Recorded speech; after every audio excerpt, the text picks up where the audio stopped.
Good morning. My name is Siddharth Mayur, and I'm the founder, managing director of H2E Power Systems. H2E Power is India's first fuel cell and green hydrogen company. We are based out of Pune and also in Germany and Switzerland. Uh, we work on solid oxide fuel cells. We also have working experience on PEM fuel cells. And we've been trying to introduce the fuel cell technology in India. One of the key advantages the fuel cell technology brings is very high efficiency, negligible or almost zero emissions. It is very portable. It is very easy to use, very reliable as a technology. Is clean, as I said, and if the input is green, for example, if the input is hydrogen or if the input is biogas, it is carbon neutral or maybe carbon negative. And for decentralized power generation, it is one of the best technologies where you can systems starting from 100 watt going up to a few megawatts or even hundreds of megawatt. People are even talking about gigawatt scales. But the distributed generation is where it adds the greatest value. And another key value add for the fuel cell technology is it can work as a hybrid with several technologies. So if you're looking at a mini grid or a micro grid where you want to integrate solar or wind or hydro along with the fuel cell so as to provide a 24/7 solution. We generally use a battery with solar or with wind to take care of the intermittency. In case of fuel cell, we can not only take care of the intermittency, but we can actually generate power on a 24/7 basis, which is also inexpensive if you do it as a hybrid model.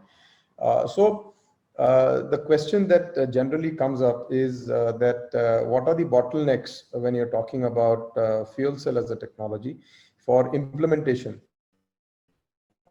on a decentralized basis or with the renewables? And a quick answer to that is we do not compete with the renewables. We actually combine with the renewables and give them greater value, or vice versa. The renewables combine with us and get us a greater or a better value. But in India of today, which is looking forward and which is looking to get fuel cell into every every home or every office, every industry, bring the combined heat power solutions where we can use the heat for our heating applications or use the heat for producing cold air and replace air conditioners. And slowly get towards the zero emission target that we have, rather than cutting down on emissions. There are challenges. So, as a country, we have to overcome all of these challenges. Even as community or as end users, we have to overcome these challenges. The majority of the challenges that we can think of are the availability of gas, because fuel cell needs a fuel to generate electricity, heat, and water. And that fuel, popularly known as hydrogen, but in case of solid oxide fuel cells, we can take multiple fuel sources like natural gas, biogas, pure methane, LNG. We are even talking about liquid fuels like diesel, methanol, ethanol. So the availability of the fuel becomes one of the key, I would not call it a bottleneck, but a key element for the fuel cell technology to become popular and to provide the energy solutions that it can promise to provide.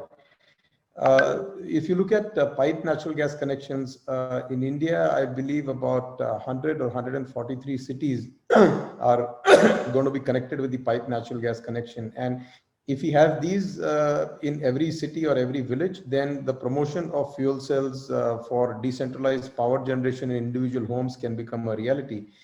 In Japan, as an example, they have 300,000 homes which are running on fuel cells. Germany and Europe has started on an ambitious program. My company has actually provided 800 systems to 800 individual homes. And in the next 2 years, we are going to have 2,000 more installations. And these 2,000 installations, we are talking about close to 30 to 50,000 tons of carbon dioxide or carbon emissions that we would be saving per year. So that's significant if you just look at the larger number. So that is one of the big things that can provide a push to the fuel cell technology. The second and the most important always is the policy push. It is what path the government policy is going.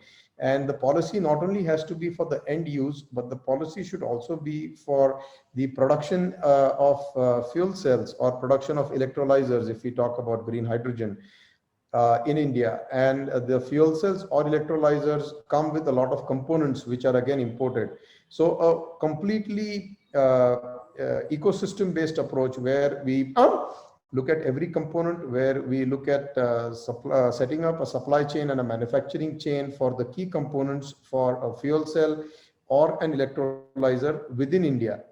Only then will we be able to have a 100% Atmanirbhar product, a product that will also be very inexpensive, because unless there is a policy push on this, you cannot produce an inexpensive product. If you are able to make all the components in-house or all the components in India, we will save on the imports and therefore make the product very, very affordable to the masses.